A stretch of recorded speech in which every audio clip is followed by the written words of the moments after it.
Ani, bonjour. Sara Roque Indigenous. Shebenaning and Donjaba, Tkaronto and Day.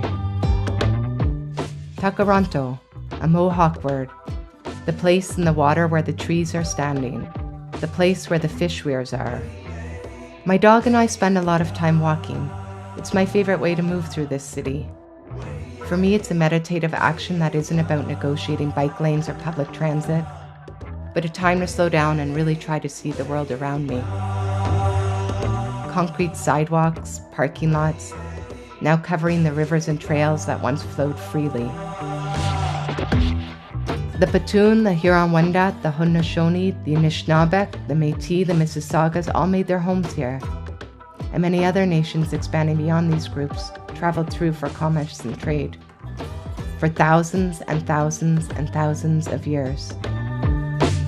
I think of the other First Peoples' languages and the names they had for this place. I think of the ancient trails covered by the pressures of settlement. The waterways and the moderate climate of the Great Lakes made it a perfect place to fish, hunt, grow food, gather medicines and seeds for horticultural development. Rich, fertile, and abundant, Turtle Island's Mesopotamia.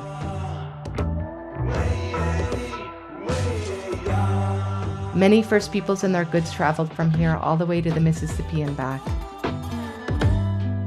Whenever I travel somewhere new, I try to find out whose land I'm on, and I ask, who are the original occupants here? So for Indigenous peoples, land acknowledgements are not only to assert our sovereignty and treaty rights of today, but it's also a way for all peoples to feel more connected to a place. Davenport might be a street now, one I walk down regularly in my neighborhood, but it's not just another thoroughfare. For me, it's an ancient portage trail that holds Indigenous knowledge. They say the animals made the first trails that led them to water, and the people followed. I imagine the deer and the moose once made this trail, followed by the people carrying their birch bark canoes, carrying their goods to trade, and bringing stories to tell.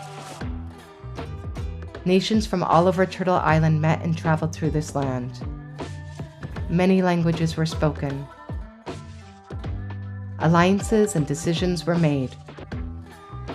People from different nations met and intermarried. The dish with one spoon treaty was made. Tkaronto was a meeting place and land made up of sophisticated and cosmopolitan peoples and cultures that I see reflected in the city today. I wonder, is it something in the land and the water? Land acknowledgements might seem like a small and simple gesture, but like many of our ways, they are intended to have more impact and hold more meaning than the words alone. If we pride ourselves on diversity and equality, shouldn't our story include Indigenous peoples? In this era of reconciliation, we need to share the truth first.